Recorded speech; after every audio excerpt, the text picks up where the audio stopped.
वहाँ के कोई भी प्रधानमंत्री यहाँ के ये देखते हैं कि ये तो चोर लुटेरे हैं। कौन? यहाँ के प्रधानमंत्री। और क्या, वहाँ के कोई लाइक नहीं करता है। जिसने गोधरा कांड करवाया, नरेंद्र मोदी से तो बड़ा आतंकवादी कोई है नहीं, मैं साबुत के साथ कहता हूँ। जिसने गोधरा कांड करवाया हो, जिसने इतने सीआरपीएफ के जवानों को शहीद करवाया हो इलेक्शन जीतने के लिए, इतना बैंक का खजाना सब लुटवा करके विदेशों में अपने बाप दादाओं को भेज दिया। बताइए, अमेरिका ऑस्ट्रेलिया के प्रधानमंत्री से मिलने जाता है तो वहाँ पे इशारा करता है कि हम भी यहीं पर हैं, हमसे भी हाथ मिलाइए। हिंदू, एक मिनट, हिंदू कौन सी हिंदू की बात कर रहे हैं? ना, बिल्कुल ना। या देश की प्रधानमंत्री, बिल्कुल देश के प्रधान ना, डूब मरे देश की प्रधानमंत्री, बिल्कुल ना। बताइए, नौजवान प्रोटेस्ट कर रहे हैं, हाँ, तो आपको आतंकवादी बोल देगा? बताइए, आपको खालिस्तानी बोल देगा? उसका फंडामेंटल राइट्स है।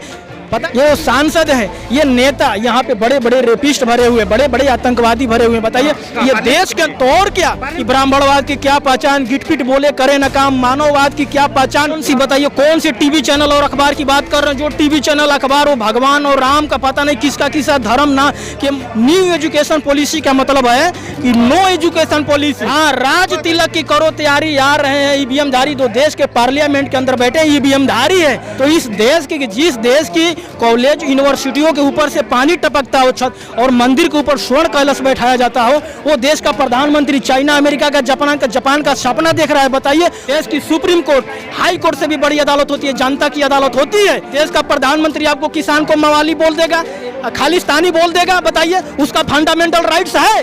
ये देश ऐसा है ना कि बदला लेने के लिए इंग्लैंड जा सकता है, बदला लेने के लिए इंग्लैंड जा सकता है। उधम सिंह का इतिहास आपने पढ़ा होगा, समझ गया ना? तो गुजरात कौन सा दूर है? आप नहीं, एक मिनट, आप मेन स्ट्रीम मीडिया की तरफ बात कर रहे हो, आप मोदी मीडिया की तरफ बात कर रहे हो। आप बताओ, जिस दिन संविधान नहीं बचा उस दिन देश नहीं बचेगा, उस दिन आप भी नहीं बचोगे।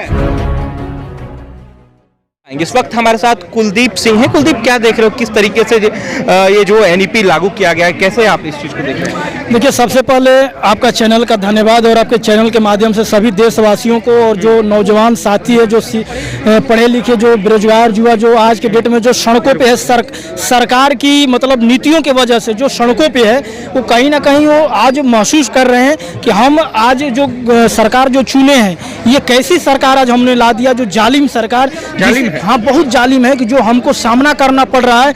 हालांकि आज इससे पहले हमको ये दिन नहीं देखना पड़ता था, क्योंकि आज देश की अंदर जो स्थिति जो बद से बदतर हो गई है, हमको ये सड़कों पे आकर के आंदोलन करना पड़ रहा है सरकार के खिलाफ में।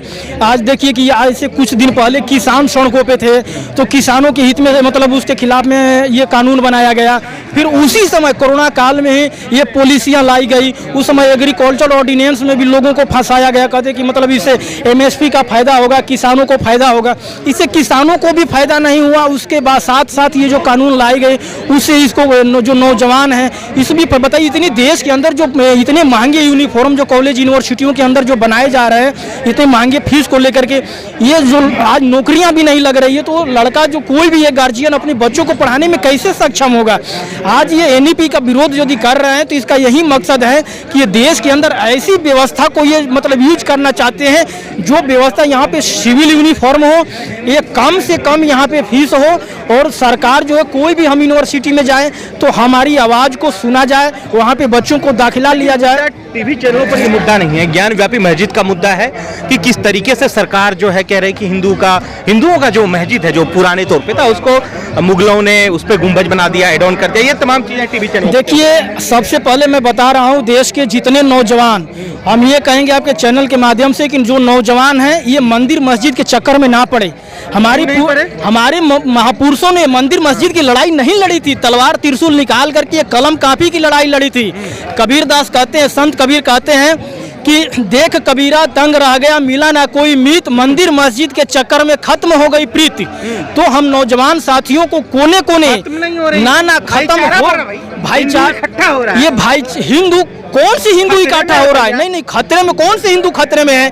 देश का प्रधानमंत्री हिंदू है, देश का गृह मंत्री हिंदू है, यहाँ का रेलवे मंत्री हिंदू है, यहाँ का जो वित्त मंत्री भी हिंदू है, सब यहाँ पे जो भी पावर सेक्टर में बैठे हो सब के सब हिंदू हैं। तो बताइए, हिंदू खतरे में कैसे है? वो जाग नहीं रहा है। यहाँ पे नौजवानों को भड़काया जा रहा है। नहीं, भारत दुनिया पे ना आप बताइए कि 21वीं सदी में जिंदगी नहीं चाहते। हम आपकी बात से सहमत हैं सर, लेकिन ये 21वीं सदी में आप जिंदगी जी रहे हैं। बताइए, हम चाइना जापान का सपना देख रहे हैं। हम कैसे चाइना जापान का सपना देखें? ये देश के अंदर, हमारी देश के अंदर जो ट्रांसपेरेंसी है, हमारे देश के अंदर जो ट्रांसपेरेंसी है, देखिए जो ट्रांसपेरेंसी क्या है, ट्रांसपेरेंसी का मतलब होता है पारदर्शिता। बताइए, यहाँ पे 19 का इलेक्शन जीतने के लिए पुलवामा के अंदर 50 सीआरपीएफ के जवानों को शहीद करवाया गया। महज एक घटना नहीं था। आप यहाँ पे इतने बॉर्डर सीमा सुरक्षा बल है, आईबी है, सीआईबी है, मिलिट्री है, पैरा मिलिट्री है, यहाँ पे सबका पेंशन खत्म किया गया। यदि राजनीति समाज खत्म करके एक मिनट, राजनीति यदि समाज सेवा है तो पेंशन क्यों? हमारा सवाल ये है आपसे कि राजनीति यदि समाज सेवा है तो पेंशन क्यों, और यदि पेंशन है तो समाज सेवा क्यों? आज वहाँ पे पैरा मिलिट्री के नौजवानों को भटकना पड़ रहा है। यहाँ पे आपने देखा मिलिट्री के अंदर कह रहे हैं कि 3 साल के अंदर मैं कम से कम ठेका पे रखूंगा। बताइए, ये जो गवर्नमेंट है आपके, गवर्नमेंट ये बहुत जालिम है। हिटलर ने ऐसी जो हिटलर की नीति अपना रही है। बच्चे, दिल्ली आईआईटी के बच्चे, बीएचयू इकोनॉमिक्स के बच्चे चाय बेचकर 3 लाख रुपया महीना कमा रहे हैं। आप आईटीबीपी कर रहे हो यार, बीएसएफ। आप बताइए, देश का प्रधानमंत्री भी कह रहा है कि मैं चाय बेच करके प्रधानमंत्री बन। उनकी चाय को किसने पिया, कहाँ पिया? बताइए। और उनको ये नहीं पता कि जिस देश में चाय बेच रहे हैं उस देश के स्टेशन को ही बेच दिए। बताइए, ये देश के जो आईआईटी और ईजीसी जैसी संस्था का नींव किसने रखा? मौलाना अब्दुल कलाम आजाद ने। मौलाना अब्दुल कलाम आजाद ने फिरका परस्ती को रोकने की कोशिश किया। इस देश के अंदर बहुत बड़े बड़े घोटाला हुए, 10 ट्रिलियन रुपया लेकर के देशों में भाग गए। अब ये इनके जो रिश्तेदार हैं, नीरव मोदी हो, विजय माल्या हो, बताओ, वो बेगर देश के बेगर प्रधानमंत्री समर्थन लाएंगे। जब लाएंगे तब लाएंगे। इन्होंने कहा कि मैं 5 स्मार्ट सिटी की बात की है, बुलेट ट्रेन। यहाँ के नौजवानों को बुलेट ट्रेन चाहिए नहीं, यहाँ के देश के नौजवानों को बुलेट प्रूफ वर्दी चाहिए, जो सीमा पे जो सुरक्षा कर रहे हैं। बुलेट, यहाँ पे देख लीजिए, जो मेंबर ऑफ पार्लियामेंट हैं, ये सांसद हैं, ये नेता, यहाँ पे बड़े बड़े रेपिस्ट भरे हुए, बड़े बड़े आतंकवादी भरे हुए। बताइए, ये देश के तौर क्या? राम मनोहर लोहिया ने कहा था कि संसद यदि सड़कें खामोश हो जाए तो संसद आवारा हो जाती है। यहाँ पे चलना होगा तो लोहिया के विचारों से चलना होगा, पेरियार, फुले अंबेडकर के विचारों पे चलना होगा, नहीं तो हेडगेवार ने नहीं, वही सुनिए, वही हेडगेवार ने 1925 में आरएसएस बनाया, वही हेडगेवार ने। और इसी देश के अंदर 1925 में सेल्फ डिग्निटी आंदोलन चलाया गया पेरियार के द्वारा। ये एक आत्म समान आंदोलन था ये देश को। और वही बिहार में 1930 के दशक में जो जिला शाहबाद हुआ करता था, त्रिवेणी संघ बना। त्रिवेणी संघ का नारा क्या था कि ब्राह्मणवाद की क्या पहचान, गिटपिट बोले करे न काम, मानववाद की क्या पहचान। हाँ, ये ऐसी जो नारा था, उसमें वो देश में, वो बिहार में ये नारा देने वाले लोग कौन थे?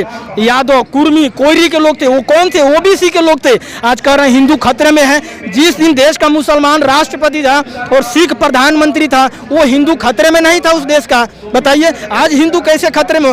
इनको हिंदू खतरे में नहीं है। यहाँ खतरे में है तो स्कूल, कॉलेज, यूनिवर्सिटियाँ खतरे में है। यहाँ के ओबीसी, एससी, एसटी माइनॉरिटी खतरे में है। इस देश का संविधान खतरे में है। नेल्सन मंडेला ने कहा था कि शिक्षा वैसा हथियार है कि दुनिया को बदलने के लिए उसका उपयोग किया जा सकता है। डॉक्टर अंबेडकर ने कहा, कार्ल मार्क्स के बाद दुनिया का सबसे महान विद्वान डॉक्टर अंबेडकर कहा कि शिक्षा शरीर का वो दूध है कि जो पिया है उसने दहाड़ा है। लेकिन मुद्दे पर, मैं मुद्दे पर नहीं, वो शिक्षा की एनईपी मुद्दा है।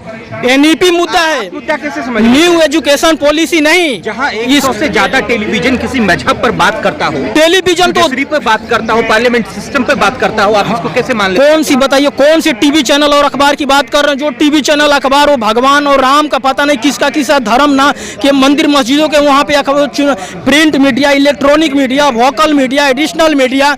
बताइए, ये किस मीडिया की आप बात कर रहे हैं? आज सोशल मीडिया पर भी बैन लगाया जा रहा है, सोशल मीडिया के पत्रकारों के ऊपर हमला किया जा रहा है। न्यू एजुकेशन पॉलिसी का मतलब है कि नो एजुकेशन पॉलिसी, यानी यहाँ देश के अंदर कोई एजुकेशन पॉलिसी नहीं है। इसीलिए आज देश के अंदर नौजवान जो है आज इनको सड़कों पे, यहाँ देश के अंदर जो देश का प्रधानमंत्री, आरएसएस का संघ संचालक से लेकर प्रचारक तक देश का प्रधानमंत्री, राज तिलक की करो तैयारी, आ रहे हैं ईवीएम धारी। हाँ, राज तिलक की करो तैयारी, आ रहे हैं ईवीएम धारी। तो देश के पार्लियामेंट के अंदर बैठे ईवीएम धारी है। कोई है देख यूपी के अंदर यहाँ पे ईवीएम घोटाला करके सरकार बनाया गया, बिहार में वैसे ईवीएम का घोटाला करके आरा बक्सर कैमूर रोहतास ये जितने विधानसभा की सीटें थी सब घोटाला करके सरकार बनाई गई। ये देश के नौजवान और युवा जो जाग गया है, बाबा टिकैत कहते थे कि किसानों की एक नज़र जमीन खेत पे होनी चाहिए और दूसरी नज़र संसद पे होनी चाहिए। चौधरी चरण सिंह ने यहाँ पे गरीब शोषित वंचित की लड़ाई लड़ी। यहाँ पे जो भी यहाँ पे अपने महापुरुष पार्लियामेंट जब तक नौजवान यहाँ पे राजनीति में नहीं आएंगे, क्योंकि जिस समाज की गैर राजनीतिक जड़ें मजबूत नहीं होगी, कहाँ आ रहे हैं, नहीं आने दे रहे हैं। आप यदि बात करें तो आपके ऊपर FIR कर दिया जाता है, आपको मंदिर मस्जिद के चक्कर में उलझाया जाता है। तो इस देश के जिस देश की कॉलेज यूनिवर्सिटियों के ऊपर से पानी टपकता हो छत और मंदिर के ऊपर स्वर्ण कलश बैठाया जाता हो, वो देश का प्रधानमंत्री चाइना, अमेरिका का, जापान का सपना देख रहा है, बताइए। और अमेरिका, ऑस्ट्रेलिया के प्रधानमंत्री से मिलने जाता है तो वहाँ पे इशारा करता है कि हम भी यहीं पर हैं, हमसे भी हाथ मिलाइए। वहाँ के कोई भी प्रधानमंत्री यहाँ के ये देखते हैं कि ये तो चोर लुटेरे हैं। कौन? यहाँ के प्रधानमंत्री। और क्या, वहाँ के कोई लाइक नहीं करता है।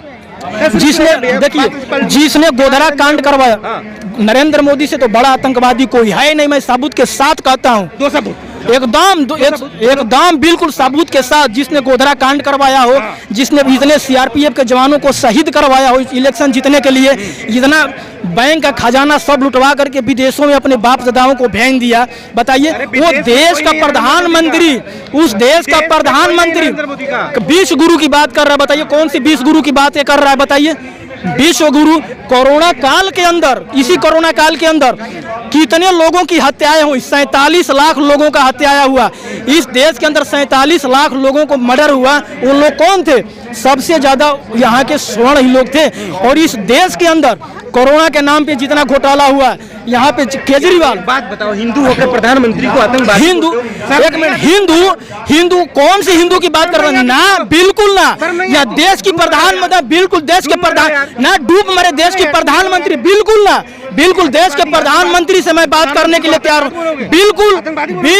बिल्कुल देश के प्रधानमंत्री भी सड़कों पे आ जाए, फिर भी उससे बात करने के लिए, टीवी डिबेट करने के लिए मैं तैयार हूँ। और बताइए, देश की प्रधानमंत्री जेल जाए उससे तैयार नहीं। जेल भी हमारे बाप दादाओं ने बनाया था। ये इन्होंने तो अंग्रेजों की चमचागिरी की है, अंग्रेजों की चमचागिरी की है। देश की प्रधानमंत्री से हमें डर नहीं है, यहाँ देश को प्रधानमंत्री को डर है यहाँ के लोगों से। हाँ, हम देश के प्रधानमंत्री से नहीं डरते हैं। प्रधानमंत्री हमसे, प्रधानमंत्री से मैं नहीं हूँ। वो हमारी वोट की कीमत से बना है। यहाँ के जनता के लोग, देश की सुप्रीम कोर्ट, हाई कोर्ट से भी बड़ी अदालत होती है, जनता की अदालत होती है। जिस दिन जनता यदि चाह दे ना, इनकी खटिया खड़ी हो जाएगी। हाँ, बिल्कुल। यहाँ बताइए कौन से किसान यहाँ पे नहीं, बिल्कुल एकदम प्रूफ के साथ कह रहा हूँ। नहीं, बिल्कुल बोलूंगा। उसने ऐसा कारनामा किया है, एकदम बिल्कुल कारनामा किया है। लोगों के हत्याएं कराया है। यहाँ पे नौजवान, यहाँ पे जो स्टूडेंट है उसको सड़कों पे आना पड़ रहा है, बताइए। वो देश का मौलिक अधिकार है, प्रोटेस्ट करना मौलिक अधिकार है। एक मिनट, प्रोटेस्ट करना मौलिक, सब कुछ का मौलिक है। आपका फंडामेंटल राइट्स क्या है? फंडामेंटल राइट्स, देश का प्रधानमंत्री, एक मिनट, नहीं, it is no fundamental right. देश का प्रधानमंत्री आपको किसान को मवाली बोल देगा, खालिस्तानी बोल देगा, बताइए उसका फंडामेंटल राइट्स है? बताइए, नौजवान प्रोटेस्ट कर रहे हैं, हाँ, तो आपको आतंकवादी बोल देगा, बताइए आपको खालिस्तानी बोल देगा, उसका फंडामेंटल राइट्स है? पता है ये देश ऐसा है ना, पता है इंदिरा गांधी जिस समय इमरजेंसी लागू हुआ, अब ब्लू स्टार ऑपरेशन करा करके पंजाब के देख क्या हालात हुआ, इंदिरा गांधी को जान दे करके चुकानी पड़ी इस देश की कीमत। ये देश ऐसा है ना कि बदला लेने के लिए इंग्लैंड जा सकता है, बदला लेने के लिए इंग्लैंड जा सकता है। उधम सिंह का इतिहास आपने पढ़ा होगा, समझ गया ना? तो गुजरात कौन सा दूर है? नहीं, इस देश को इन लोगों ने कहाँ ढकेला है? आप ये देखिए, आप बात कीजिए एम्प्लॉयमेंट का, आप बात कीजिए एजुकेशन का, आप बात कीजिए जो आपका फंडामेंटल राइट्स है। कौन सी गवर्नमेंट का फंडामेंटल राइट्स है? डॉक्टर राम मनोहर लोहिया ने कहा है कि जिस देश की सड़कें खामोश हो जाती है, संसद आवारा हो जाती है, और संसद में तो आवारा। बताइए, देश के अंदर बेटी बचाओ, एक मिनट नहीं, एक मिनट, सपोज दैट इस देश के अंदर बेटी बचाओ बेटी पढ़ाओ के नाम पे यहाँ पे पॉलिसियां लागू हो रही, बताओ कितनी महिलाएं सुरक्षित हैं, कितनी लड़कियां सुरक्षित है? आपको नहीं दिख रहा है? बताइए कि जो प्रोटेस्ट कर रहा है, एक मिनट, जो प्रोटेस्ट कर रहे हैं पत्रकार, उस पत्रकार के ऊपर हमला हो रहा है, बताओ आप। नहीं, एक मिनट, आप मेन स्ट्रीम मीडिया की तरफ बात कर रहे हो, आप गोदी मीडिया की तरफ बात कर रहे हो। आप बताओ, जो गोदी मीडिया रातों दिन चाटुकारिता करने में लगी हुई है, जो वहाँ पे देश की जो महिलाएं हैं, हाँ बताइए, यूपीएससी में टॉप की हैं, यूपीएससी सुरक्षित हैं, हाँ, पढ़ाई कर रही हैं, पूरा अधिकार है उनका, खतरे में कहाँ है भाई? लेटरल एंट्री किसने लागू किया बताइए? ये कौन सी देश की नीति है? किस देश की नीति है बताइए?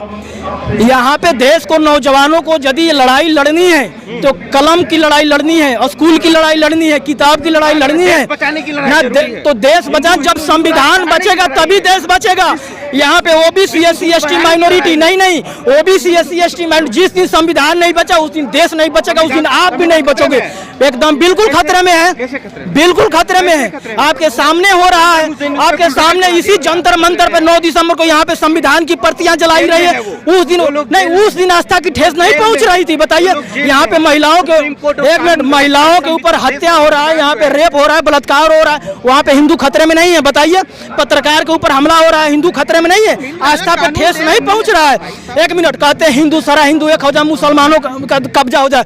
कौन से यहाँ पे आरक्षण के खिलाफ में मुसलमान खड़ा हुए हैं बताइए? यहाँ पे 9 दिसंबर को यहाँ पे जो संविधान की प्रतियां जो लोग जला रहे हैं, वो क्या मुसलमान जला रहा है बताइए? जो आरक्षण, जो यहाँ पे लोग बाइकाट कर रहे हैं, जो आरक्षण की जो उन्होंने यहाँ पे धज्जियां उड़ाई है, क्या उसमें लोग मुसलमान हैं? संविधान के जो खिलाफ में बात करें, क्या वो मुसलमान है? हमें कोई एतराज नहीं है, मुसलमानों का कब्जा हो जाए। यहाँ पे कोई हक और अधिकार मुसलमानों ने ये नहीं किसी का छीना है। हमारे देश के जो माइनॉरिटी है, सिख माइनॉरिटी हो, मुस्लिम माइनॉरिटी हो, जैन हो, यहूदी हो, किस हिंदू की बात करते हैं बताओ? हिंदू कोई धर्म नहीं है बताओ? कहाँ से इतिहास पढ़ करके आए हो? हमें ढूंढ करके दिखा दो। यदि हिंदू धर्म हो जाए ना तो मैं आपके जैसे मीडिया का गुलामी करूंगा। हिंदू हिंदी भाषा का शब्द है, ना संस्कृत भाषा का, ये पता है, यूरेशियन पर्शियन भाषा की शब्द है। यहाँ पे देखिए, यहाँ पे नौजवान यहाँ पे इकट्ठे हुए हैं एनईपी के लेकर के। आप मुद्दे की बात कीजिए, आप मुद्दे की बात कीजिए। एक मिनट, लेकिन यहाँ पे रही बात कि जिस देश के अंदर नौजवान अपने हक और अधिकार की आवाज उठाने के लिए सड़कों पे आ जाएगा, कलम इस देश के अंदर नौजवान और किसानों के ऊपर यदि किसी का पहरा है तो कलम कैमरा बंदूक का पहरा है। समझ गए ना? कलम कैमरा बंदूक के चलते यहाँ पे आवाजों को दबाया जा रहा है।